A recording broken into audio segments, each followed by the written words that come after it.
I've got just over 300 samples hidden away, and I told my wife to grab one of them, pour it in one of these glasses, and put it in the mystery blind box. Since it was Jimmy Russell's birthday yesterday, I decided to blind that sample with Russell's Reserve 13. Which one is going to come out on top? Let's find out.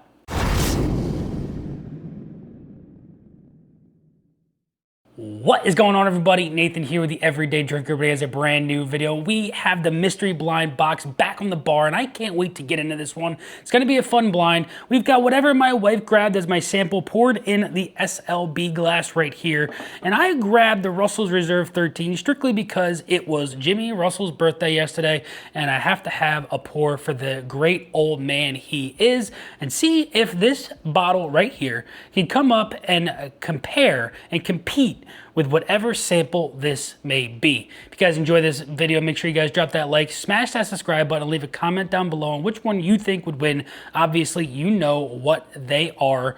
And let's get into this and let's have some fun. Cheers, everybody. Let's get in the nose of the mystery sample. Oaky presence here on the nose, a little bubblegum note.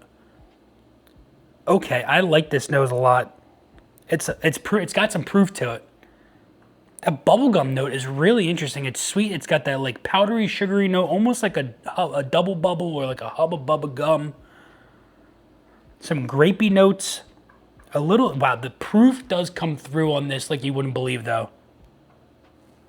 There's a touch of a rye spice with a little tinge of a licorice note. Oaky charness. I like the nose on this a lot. The nose is very nice, but it does come through very, very proofy. There's a really nice aspect from the spice in this. Makes me think it could be a rye, but it doesn't have the like pine needle nose. It doesn't have a big, bold cinnamon like note in there either, so I don't know if it's a rye, but it could quite very well be a rye. The proof is starting to like tone down a little bit. That bubblegum note is there. I got a little touch of a Sharpie note too, but it does have a really nice, like pleasant oak experience through this. The nose is beautiful. Let's dive into the palate.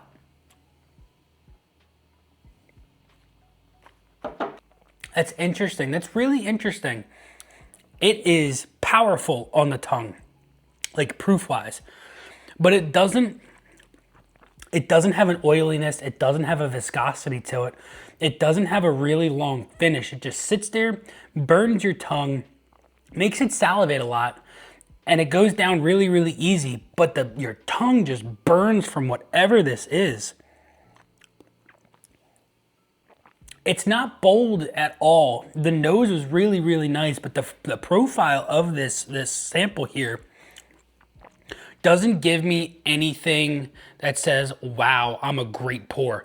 It's got some proof. It's got some sweetness. It doesn't have a bitterness at all. It doesn't have any like off-putting profile notes. There's no mustiness. There's no like dustiness, any like wet, damp socks or anything coming out of it. But there's nothing that screams, I'm a really good pour. And off of the nose, I thought I was going to be getting into something that was actually really, really good. I don't know. Let's dive into the Russell's 13 here and see just how well this bottle here compares. Nose is a lot sweeter. There's a butterscotchy note that comes off of this. The wild turkey funk that you usually get is not on this anymore. My Russell's Reserve 13 is 114.8 proof.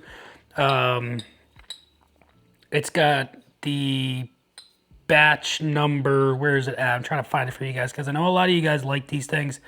LLLC 290815 2023. So it's an older batch. I believe this is batch 4, maybe 5.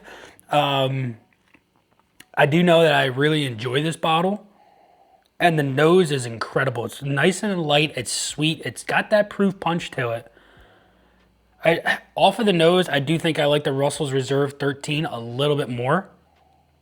Oh man, the nose is really, really nice. It's so butterscotchy and like light caramel, like a really nice sweet caramel drizzle, almost like one of the, what is it, like the Sanders milk chocolate sea salt caramel chocolate chews. Really, really good. There's a little touch of a chocolatey note in here as well. There's that little bit of that turkey funk that you always find. But man, this nose is delicious. I can't wait to get in the palate. Let's dive in.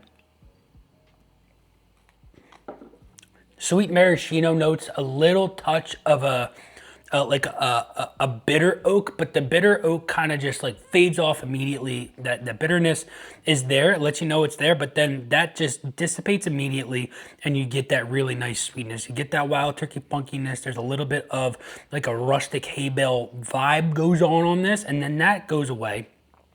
And you're left with a really nice sweetness. There's a little touch of like a sour apple note that comes through on this as well. Oh man, I could smell the Russell's 13 all day, every day. It is delicious. So after going back into that, it is really, really good. I'm gonna go in on this one more time. Let me go cleanse my palate real quick though. The nose is still really, really nice on the right side here. This samples nose, if I have to, I don't know if I could pick a favorite nose. They're both different. They're really, really nice. I might say that this one is a little bit more bold and dark. The Russells might be a little bit brighter, which is interesting to say because it's 13 years old and it's got a really nice age statement to it. I'm going to go back in on this one more time. It's so hard to say. This has a dampness to it. There's a sweetness that comes in and lingers around. That proofiness kind of falls off a little bit after going back and forth on these two. But it doesn't have a very long finish, whereas the Russell's 13 has a decent finish that I can go in and enjoy the entire sip and experience on this bottle here. And if I have to pick a favorite, before I do, make sure you guys check the link out down below for the Patreon because we've got a brand new barrel pick dropping that you're not going to want to miss. It's an 8-year high wheat bourbon that is finished for 14 months with French oak staves, coming in at 123 proof from Old Louisville, and it's going to be under $100. It's going to be a great bottle to get before Christmas to have under the tree for yourself. So go ahead and get yourself something nice as a bourbon lover. And you help support me, and I appreciate any amount of support that you want to give. So check that link out down below for the Patreon. Get you in on the Discord, barrel picks, and things along those lines that you're not going to want to miss. Now, what out of these two am I going to pick? I am going to pick the Russell's Reserve 13 year as my winner of this blind. It just has a really nice nose. I think the nose on the right was a little bit better, but the Russell's 13, the palate and the finish just were through and through a little bit better than this over here. So let's find out right now what was in this sample box in 3, 2, 1. Oh, wow. Okay. The Calumet 18. This is sent to me from one of my subscribers with a bunch of other samples. This was the bag right on top of my sample boxes, and I guess she just saw this bottle. It's cool. I love these bottles, the liquid ministry bottles. So I think she thought that bottle was cool and figured why not grab this one right off of the top and use that. So Calumet 18.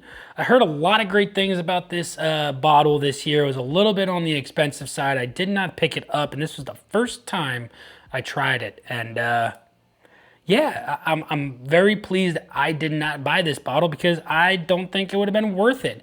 And blinding it against something that I do think is worth it was absolutely impressive, to say the least. This is how you define what your profile, your filler profile is in blinds, and this is the best way to do it in my personal opinion.